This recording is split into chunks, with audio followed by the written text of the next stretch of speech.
नमस्कार। आपका हमारी खास पेशकश निवेश के रामबाण में स्वागत है। बाजार रोज नए हाईज पर हाई लगाता हुआ जा रहा है। इंडिसेस जैसे निफ्टी, एफएमसीजी, आईटी आपको ताबड़तोड़ तेजी में ट्रेड करते हुए दिख रहे हैं, लेकिन इस समय ये जानना बहुत ज़रूरी है कि इस तेजी में अभी कितना दम बाकी है। बाजार के सामने नए मौके और चुनौतियां कौन कौन सी हैं, इन मुद्दों पर चर्चा करने के लिए हमारे साथ जुड़ रहे हैं मोतीलाल ओसवाल फाइनेंशियल सर्विसेज के को founder and chairman Shri Ramdev Agrawal साहब। आप बहुत ही जाने माने स्टॉक पिकर हैं और लगभग पिछले 4 दशक से भारतीय बाजारों और अर्थव्यवस्था को बहुत ही करीबी तौर से ट्रैक करते हैं। रामदेव साहब नमस्कार, स्वागत है आपका। आपसे पहला प्रश्न यही है, किस हिसाब से आप मार्केट को इस लेवल पर देखते हैं? बहुत लोग इस बात पर चर्चा कर रहे हैं कि market cap to GDP ratio हमारे बाजार का जो है वो एक रिकॉर्ड लेवल पर है। हर तरीके का वैल्यूएशन पैरामीटर अब बहुत ऊंचाई की तरफ अग्रसर। नए रिकॉर्ड हाइज हम लोग निफ्टी के आईटी, एफएमसीजी और निफ्टी खुद में देते हुए दिख रहे हैं। आपका इस बुल रन के बारे में किस तरीके का विचार है फिलहाल?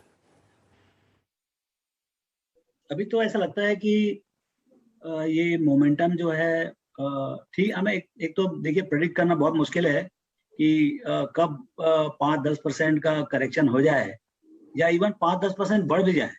जी, बात नहीं, खाली करेक्शन की अंदेशा है, मतलब बढ़ भी सकता है।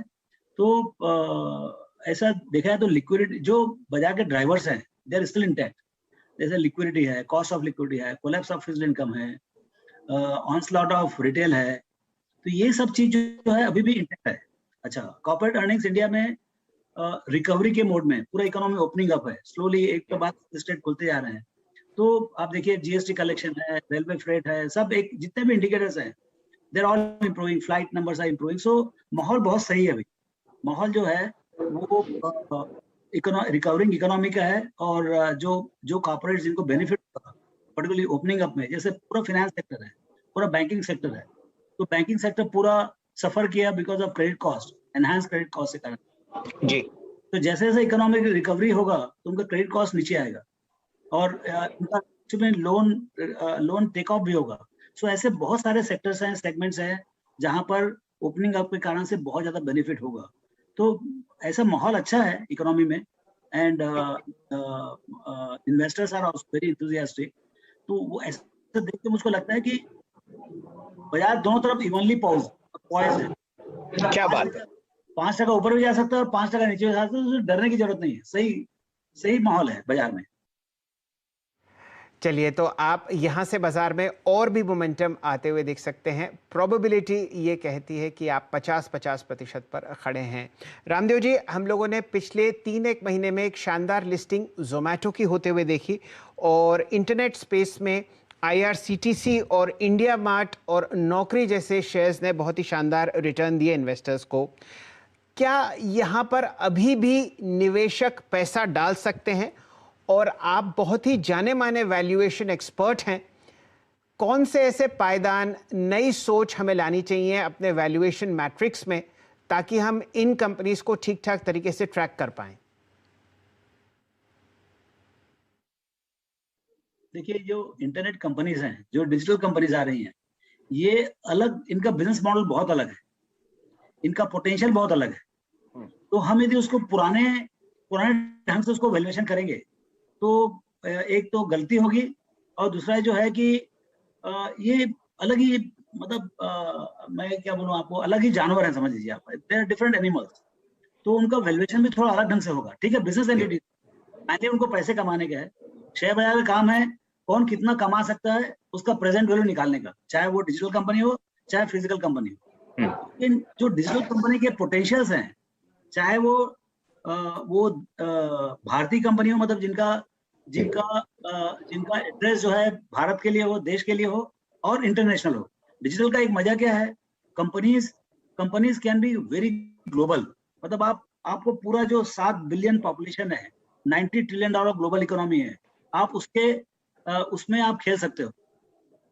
हाँ, सो अच्छा, डिजिटल का पावर क्या है कि आज जो सक्सेसफुल आज एक शहर में है, वो आप पूरे विश्व में, आप 5 साल के अंदर पूरे विश्व में पहुंच सकते हैं। ये जो स्केलेबिलिटी का पॉसिबिलिटी है, ये फंडामेंटल डिफरेंस है between the old businesses and new business. जैसे आप स्टील कंपनी देखेंगे, सीमेंट कंपनी देखेंगे, दे आर ओल्ड बिजनेसेस। उनको आप जैसे 10 मिलियन टन है, उसको 50 मिलियन टन आप ओवरनाइट नहीं कर सकते आप। लेकिन डिजिटल कंपनी में यदि कोई चीज सक्सेसफुल है, आज जैसे गूगल सक्सेसफुल है या फेसबुक सक्सेसफुल है, या तो ये कंपनीज जो है 10 साल में, मतलब 10 साल में वो कहीं पहुंच सकते हैं, पूरी दुनिया में पहुंच सकते हैं।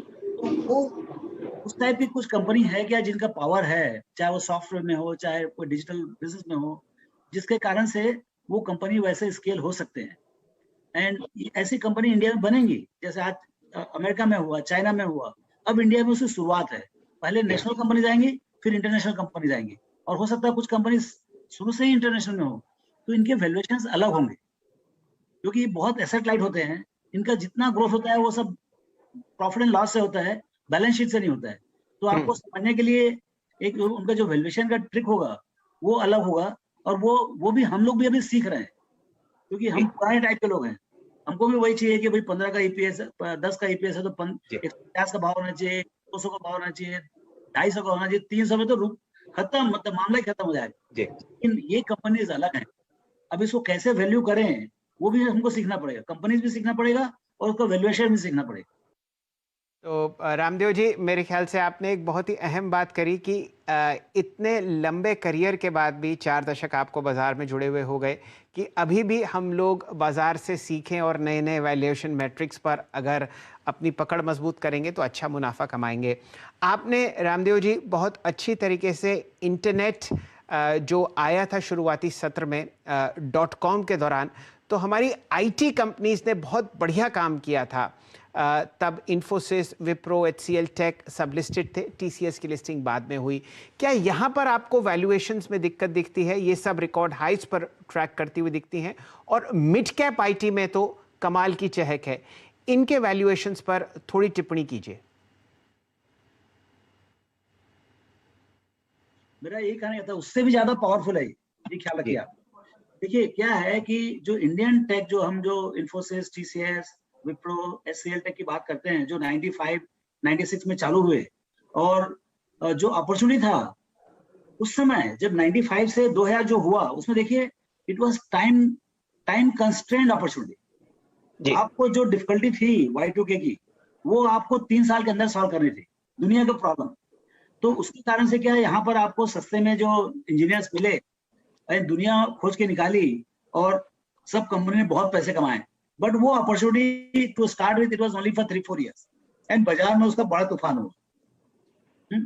ये जो अभी अपॉर्चुनिटी है, जो ऑनलाइन हो रहा है, जो ई कॉमर्स हो रहा है, डिजिटल हो रहा है, दुनिया, the world is becoming village, world is becoming flat, ये सब चीज जो है ना, ये बहुत बड़ा अपॉर्चुनिटी है, और बहुत लंबे समय के लिए अपॉर्चुनिटी। तो ये जो कंपनीज बनेंगी, अभी जो कंपनीज बनेंगी, सक्सेस, देखिए कंपनी तो 10 में से एक ही सक्सेसफुल होने वाला है। अभी कौन सा सक्सेसफुल होगा वो हमको नहीं मालूम, वो समय बताएगा। देखिए 95 to 2000 में भी क्या था, सैकड़ों कंपनी आई, टेक कंपनीज अभी भी लिस्टेड है बहुत सारे, लेकिन बचे 5 ही सब मिला के। तो अभी इस बार 100 नहीं आएंगे, इस बार 500 कंपनीज आएंगी। क्या बात।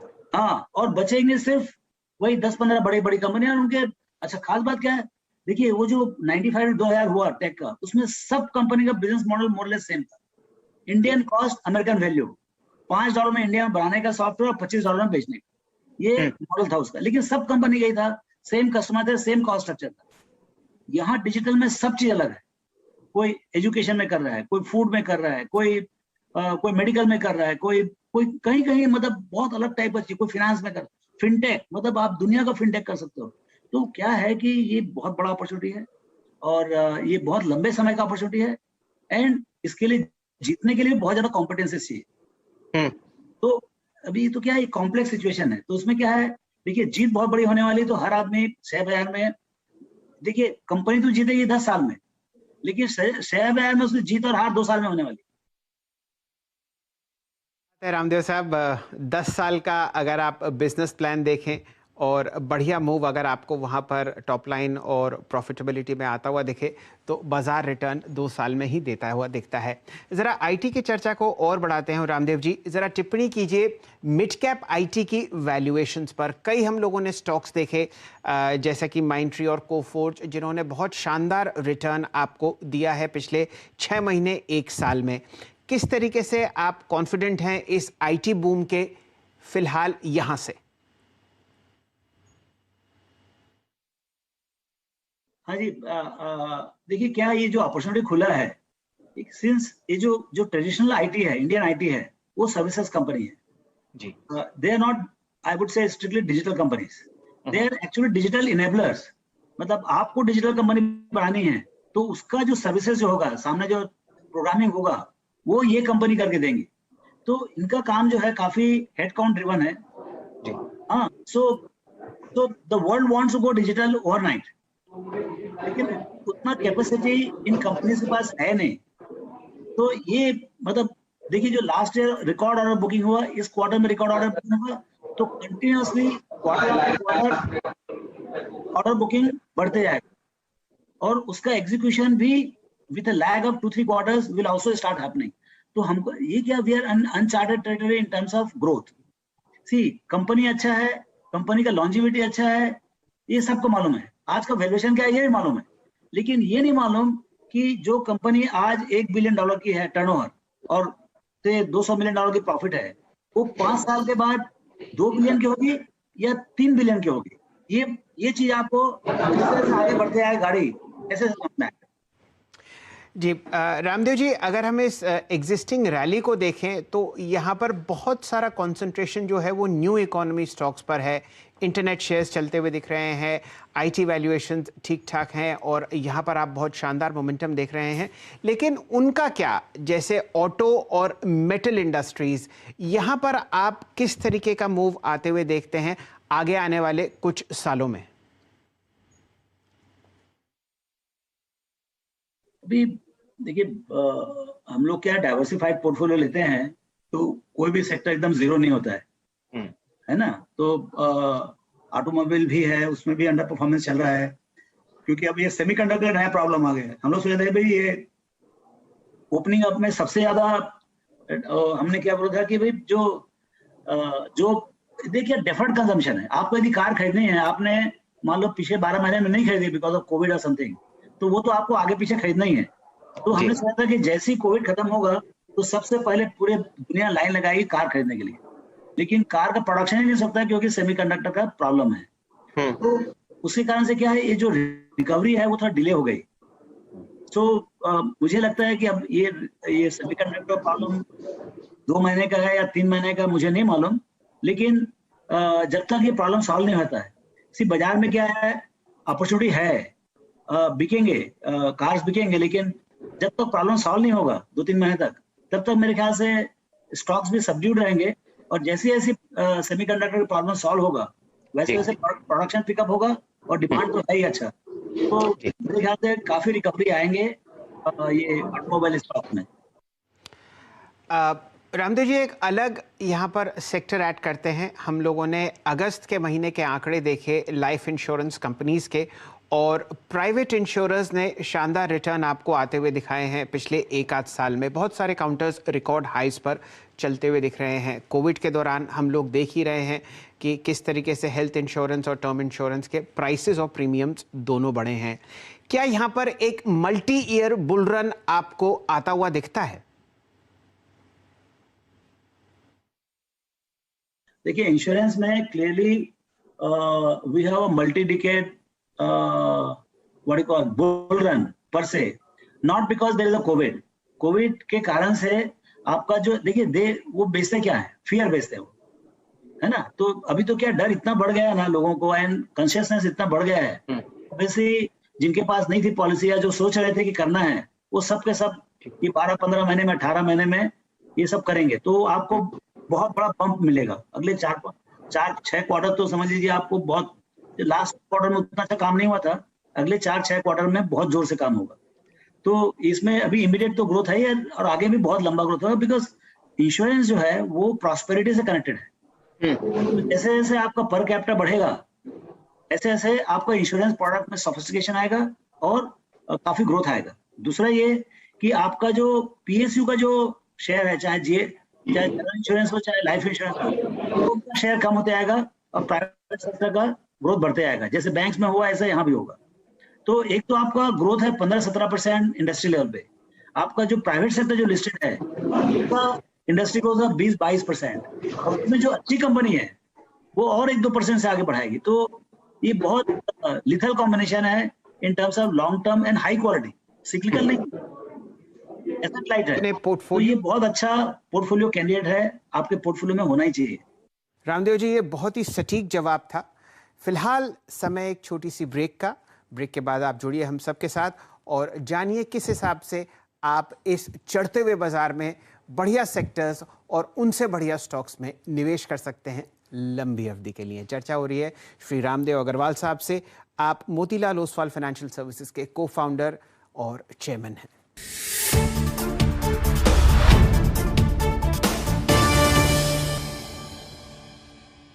नमस्कार, स्वागत है आपका हमारी खास पेशकश निवेश के रामबाण में। आज हम लोग चर्चा करते हुए दिख रहे हैं श्री रामदेव और अग्रवाल साहब से। आप बहुत ही जाने माने स्टॉक पिकर हैं और लगभग 4 दशक से भारतीय अर्थव्यवस्था और भारतीय स्टॉक मार्केट से जुड़े हुए हैं। रामदेव जी, आपका सबसे जाना माना एक जो मल्टी बैगर रिटर्न्स दिए हैं वो था हीरो मोटर्स। लगभग 100 गुना जो आपने इनिशियल इन्वेस्टमेंट किया वो आपको बनता हुआ दिखा। अब हम लोग एक बहुत तब्दीली देख रहे हैं टू व्हीलर्स की लैंडस्केप्स में। इलेक्ट्रिक व्हीकल्स का टाइम आता हुआ दिख रहा है। क्या ऐसा हो सकता है कि जो एग्जिस्टिंग कंपनीज हैं वो आपको धूमिल होती हुई दिखें और नए लोग अब टू व्हीलर इंडस्ट्रीज के नए बादशाह बने? दोनों होगा। आपको नए लोग जैसे ओला ओला का जो आ रहा है वो होगा, और 1-2 और भी आएंगे। बट जो एग्जिस्टिंग जो प्लेयर्स हैं, ये जो तीनों चारों जो महारथी लोग हैं, हीरो, बजाज, टीवीएस, आइशर, ये सबके पास कैश फ्लो है, उनको समझ है कि उनको करने का ही है। क्योंकि गवर्नमेंट का मैंडेट है कि भाई 2030 के बाद नहीं बिकेगा, मतलब आपका पेट्रोल डीजल कार या, तो क्लियरली उनको करना ही है और वो कर रहे हैं।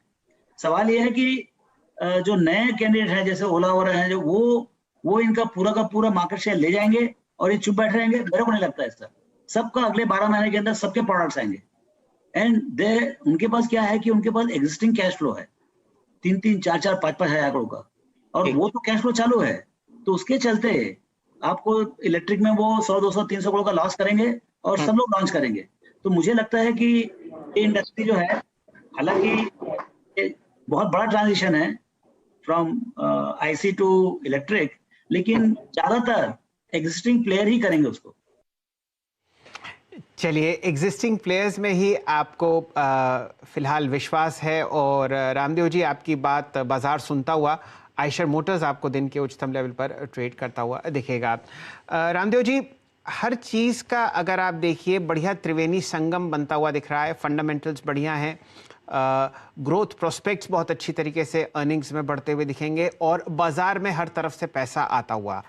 ये बताइए, कोई ऐसी चीज जो आपको खटकती हुई दिखती हो, रात की नींद में तकलीफ आती हो, जिससे इस बुल रन में थोड़ी शिकन पड़े? देखिए, एक चीज मेरे डर लग रहा है, ये जो ग्लोबल लॉजिस्टिक जो डिस्टर्बेंस चल रहा है, चाहे कंटेनर का हो चाहे एक्सपोर्ट इंपोर्ट का हो, ये प्रॉब्लम बहुत पहले सोचा था कि 2-3 महीने 4 महीने में खत्म हो जाएगा, लेकिन ये प्रॉब्लम और बढ़ गया है।